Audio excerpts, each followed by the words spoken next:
Okay, we are live.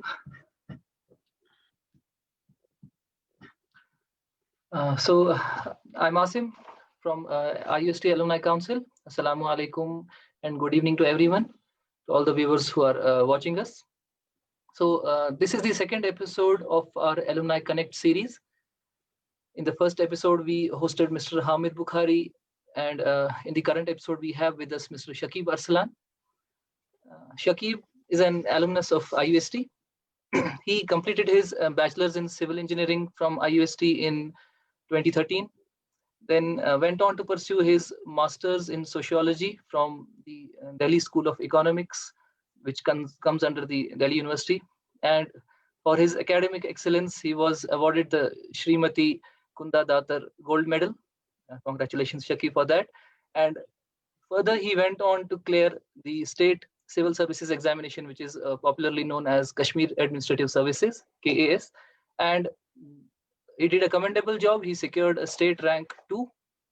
Congratulations again for that, Shakib. And he's currently serving as a Block Development Officer, Pahalgam. Okay, so Shakib, welcome to the show. Thank you for having me. We'll start with having a conversation about the IUST of 2009 when we joined. And for the information of our viewers, Shakib and I, we are from the same batch. We joined IUST in 2009. So Shakib, how do you look back at the IUST of 2009? And I'm sure you might have visited IUST in recent times. And how do you compare everything you saw in 2009 and say in 2019, 10 years after we joined? Yeah. So first of all, thank you so much for having me. And I think around September or October last year is when I went to IUST again, just to not interact with anybody. I just wanted to go back to the place where I felt most at home and just have a look around. And I'm not exaggerating when I tell you that I did not recognize the place at all, because so much has changed. And from an infrastructural point of view, I think they have done a fantastic job. Uh, the university has come up with a lot of new additional structures and uh, new wings as well, which was quite delightfully surprising to see that there are certain new centers being established as well. And looking back, I think 2009, the university was still trying to find its feet, find its place in Pantheon. But now I think IUST has come to a certain point.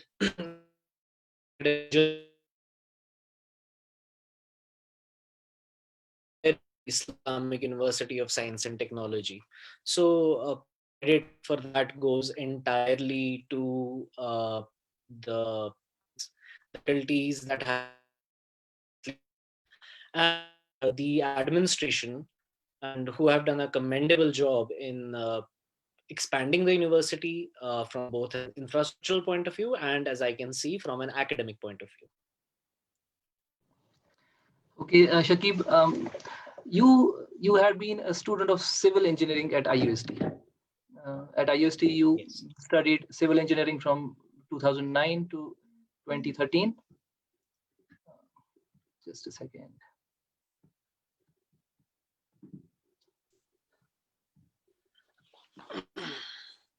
Oh, okay. Have we connected back? Yeah, I think we are connected. Okay, let's continue. You were a student of civil engineering at IUST from 2009 to 2013. Yes. How did it occur to you that you should join civil engineering? If I'm right, you were selected for medical studies also. I'm not sure. Yes. Yes, I'm a bit aware. You were selected for medical studies also, but you joined civil engineering at IUST. Yes. How did it occur to you? Was it that you were inclined towards civil services right from the beginning, or it just with the passage of time it came to you should join for the civil services? Can you please give us a brief idea about this? Yeah. So basically, when I first started out, and after 12th, everybody actually tries to find their place and figure out what they want to do in life. And for me, I think it was preordained by my otherwise very loving parents and my extended family that I should either be a doctor or an engineer, and that's how it came about in the first place. But yeah, given the choice, I decided not to opt for BDS, but rather go for civil engineering, which I saw as more of a technical field with an a scope to be able to expand into diverse other options, which is what happened ultimately in life, which I hadn't figured at that time, but that is where it went to. And in the beginning, I thought that, okay, it's either this BDS or civil engineering. And then it was a conscious decision on my part to go for Islamic University instead of IDS Sehora, which is another very good college. Uh, Credit where it is due, but Islamic University at that time was developing as this new institution that was trying to, as I said, find its place in the academic pantheon. And civil engineering, I in fact belong to the very first batch of civil engineering that Islamic University ever had. So it was about that idea of uh, going into a field that I felt more comfortable with and I thought I could get more out of. And as I progressed in my career as a civil engineer, which I still consider myself to be, I realized that civil services is something that I am finding more attractive as a career option. And there's a very interesting story behind this. So, if I may, a friend of mine, his father is a civil servant and has been a brilliant officer. He's retired now. He has been a wonderful officer. And he at that time was serving as the CEO of Pahalgam Development Authority. And I went to his office and I saw him negotiate a dispute between the Poniwalas and the Sumowalas in Pahalgam. And I was present during that negotiation, that meeting. And I saw the kind of respect he commanded, the presence that person had in that room. And I instantly realized that, okay, this is what I want to do. And that's how that seed basically was planted in my mind, and how that gradually developed into a full on obsession with civil services. That's very great. Nice to hear that from you, Shakib. So, did you find any skill that you acquired in IUST outside of academics that has proved very beneficial to you when you left IUST? It has been around 7 to 8 years since we left, since we graduated. So, is there any skill that you still recollect, or any add-on other than academics, which has Yes. really benefited you? Yes. So what I felt about my journey in IUST was that it was never limited to civil engineering.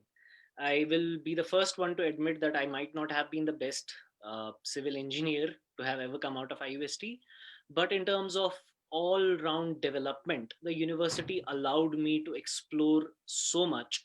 If I mean, you might also remember that during my very first year in the college, I decided to organize an event, a tech meet.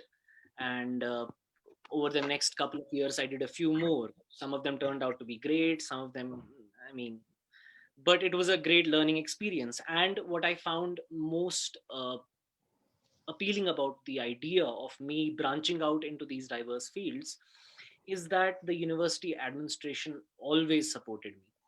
And I mean, she's not in IUST right now. She has moved on to a different path in her own journey. But Professor, and she's a doctor now, Dr. Seher Iqbal, who was the HOD of the Department of Business Administration at that time, uh, she gave me a lot of experience and guidance and hand holding in terms of how to go about becoming something more than just somebody who can frame an estimate for a building or something like that. Uh, and it was during those formative years where the vice chancellor at the time, the great Professor A.R. Trag Sahab, and some of the other people in the administration who gave me their full support in terms of allowing me to go to sponsors with the university letters and chew their ears off and beg them to give me some money so that I can organize this event. And that experience has continued to hold me in great stead. For instance, just today, District Anantnag successfully completed a cycle marathon. And right from the moment of conception of the idea of organizing a cycle marathon to the ultimate culmination of that project, it was all my IUST Gyan, IUST knowledge that I had acquired over these 4 years that I put into practice. So for that, I will forever be grateful to that university. Nice, Shakib. Yes, you are right that we had a very fruitful environment, fruitful culture that we developed at IUST.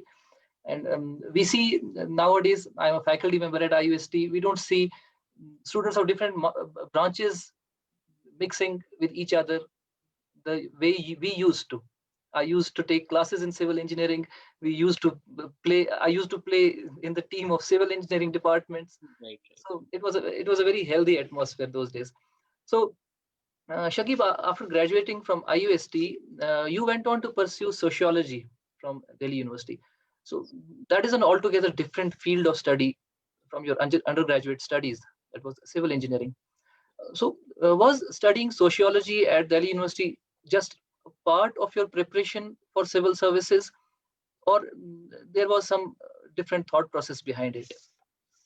So initially, when I decided to select an optional subject for my civil services examination, I narrowed it down to a couple of subjects: sociology, public administration, and English literature. And this is based exclusively on the idea of which subjects have I always been very attracted to, and from an intellectual standpoint. So in the beginning, it was exclusively for getting the best possible education that I can, but for qualifying the civil service examination. But I remember the turning point came when I was writing my first semester examination in the Delhi School of Economics, and it is, in my opinion, one of the best colleges this country has, and in fact across the world. So during that examination, I saw uh, a work culture, a study culture that was just entirely different from what I had experienced for the majority of my life, and the kind of diverse sources from which you had to draw in order to be able to get some idea about a single concept. So I'll just quote an example. For instance, we had a question like, if aliens were to land on Earth, how will you explain the caste system to them? And to be able to answer that question and write 10 pages on that, you have to basically understand the concept in its entirety. And from that, it developed into a full obsession and fascination with the subject of sociology per se. And I ultimately sought admission for a PhD abroad, and I thankfully got in to a couple of places in the UK and in the US as well. But this once this seed is planted inside you कि नहीं जी civil servant बनना है, then it's very difficult to let go of that. So ultimately, when the KAS results came out, I remember it was the 7th of August, and I had already been having video conferences with my prospective mentors abroad. When the results came out, I dropped all of that and I said, "Ki nahi, this is what I wanted to do, so this is what I will head towards." That's great, Shakib. We have noticed a similar pattern in a lot of civil services aspirants that to continue with their preparations, they join any of the course, but they usually end up loving that course. I guess the same has happened with you also. In the last episode with Hamid, we had seen Hamid also joined in international relations at JNU. Yes. When he was preparing for UPSC. And finally, he aced it. And with time, he was in love with international relations subject. So that's a good pattern to see in civil services aspirants. So Shakib, I would like to take the topic to the current students of IUST or elsewhere, particularly in Kashmir, who are preparing for civil services during their undergraduate studies or after completing their undergraduate studies. They might be at different stages of preparation. But one thing that we have noticed as faculty members is uh, the ones who are interested in civil services right from the beginning of their undergraduate studies or even earlier, they are usually not interested in what is being taught in college. Say, for example, an engineering student in his or her first year, he or she may be interested in pursuing in preparing for civil services after their graduation, but uh, at that point of time they need to take their undergraduate studies seriously, which is not the case with most of the students preparing for civil services. So what is your take on this? How seriously should any aspirant take his or her undergraduate studies, whether relevant to his preparation or irrelevant? We can't say exactly irrelevant. Right. Okay, what's your take on this? So, I mean, I will be the first one to profess that I have been extremely privileged in the fact that, I mean, I left IUST in 2013, and then I spent a couple of years basically in the dark. I was just preparing for this examination. But the beauty, and you may say the cruelty of this examination, is that uh, it is extremely dicey. It's very dicey, and uh, a lot of it has to do with hard work, a lot of it has to do with talent, but then that element of uh, luck also comes into the picture. So I know people who are far more talented than I am, whose level of knowledge I'll never be able to match, who are still preparing for this examination and have been for periods way longer than I have. But there is no guarantee of success. I'm not trying to put somebody off from preparing for this examination, but what I'm trying to say is that your area of expertise in undergraduation is equally important, because that gives you the edge.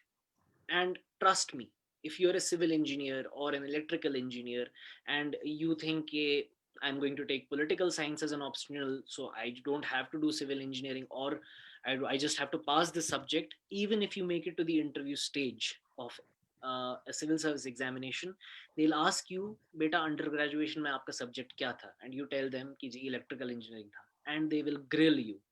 They will get to the bottom of the pit that you are and find out how much you know about your undergraduate level studies. So it's absolutely imperative that you remain connected to your subject, whatever it is, and you prepare it as if it is the only examination that you are going to face. Yes, starting early for any civil services examination is critical, especially now that the competition is becoming so fierce. But at the same time, you also have to pay respect to the subject that you have been allotted in life, because be it engineering, be it business administration, be it journalism, and maybe your ultimate goal is something else, but always remain connected to your core subject. I mean, as a civil servant right now, I'm serving as a block development officer, and 100% of our work deals with development. It deals with augmenting infrastructure, and it deals with constructions. So my knowledge of civil engineering is actually something that I have to fall back to. Estimate पढ़ना पड़ता है मुझे site पे जाके देखना पड़ता है कि भाई थिकनेस कितनी, ये कितना, वो कितना. And if I had not paid any attention to my civil engineering studies, and here I would like to give a huge shout out to my professor at the time, Professor Shujat sir, who used to teach us design, who used to teach us design of concrete structures, design of bridges, and some other subjects. And I still remember that. And it comes in handy even today when my career as a civil engineer is behind me. But again, the advice I will give these young students is that do justice with the subject that you are pursuing right now, and remain connected to your civil services preparation as well. That was nice. I hope Shujat sir will be watching this interaction live on Facebook. Okay, I remember an anecdote from the day farewell day, when the function was over, everyone was crying. I guess Shujat sir came to you or Irfan, I guess, and asked them, "Why are you crying?" So their answer was that we won't see each other for a long time now. Then his reply was, "I have not released the grades of my subject yet. So how do you know you are graduating?" I remember that. Yes, Shijat sir, he's in good books of almost every student. Okay, then Shakib, I would like you to suggest something on how a student should strike a balance between his academics and his UPSC or any civil services exam preparation. So, I mean, I started late. If I'm being very honest, I started late. But there are people right now across India who have started, who have a head start on a lot of people and who have started way before any of us can even comprehend. But the beauty of this examination is that it's a very contemporary examination. It changes every year. There is no way to predict it, there is no way to anticipate anything that's going to come. So you have to start with the basics. And the basic would be akhbar padna, reading the newspaper. I don't think personally that striking a balance between reading a newspaper, watching Rajya Sabha TV in the evening, and your academic life is that difficult. And staying in touch with contemporary news, analyzing that news, staying in touch with what's happening around the world, and not just from an informed standpoint in per se ki we are gathering facts, but we are also trying to understand those facts and what the repercussions of those facts are as we go through our journey in life. I think uh, that is more critical than anything else for this examination. So if you ask me, I don't think that. I mean, there is no one strategy for this examination. There is nobody is going to give you one strategy and one mantra that's going to work for everybody. But for me personally, I felt that if I read the newspaper, if I watched the news, if I uh, stayed in touch with current affairs, global issues, and just had my basic facts clear about history, geography, political science, all of that, that was enough for me. So I think that we tend to overcomplicate this examination, which it is not.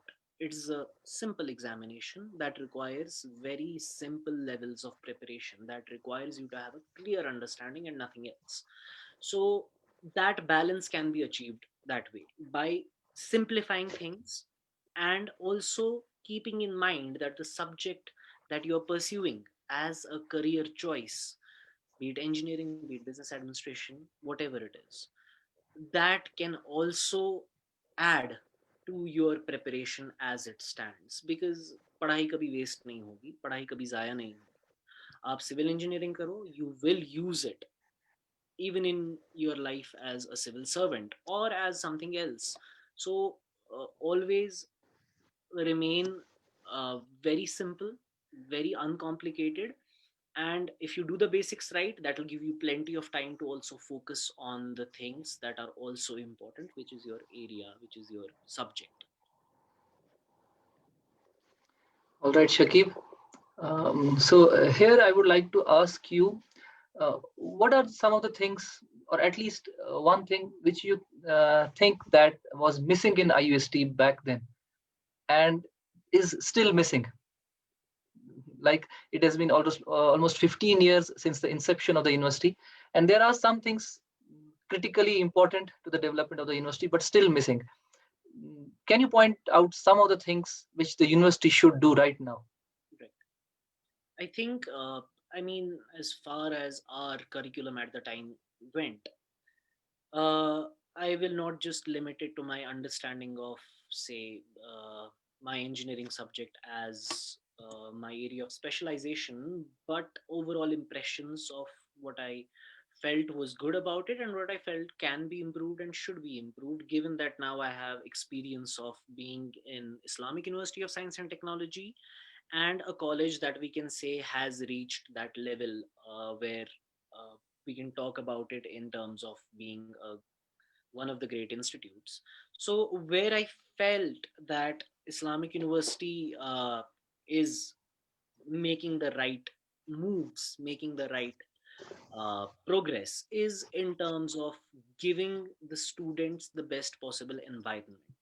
And when I talk about environment, I am talking a lot about the uh, infrastructural requirements. Say, for instance, to be an engineer, you need to have those labs, you need to have the equipment.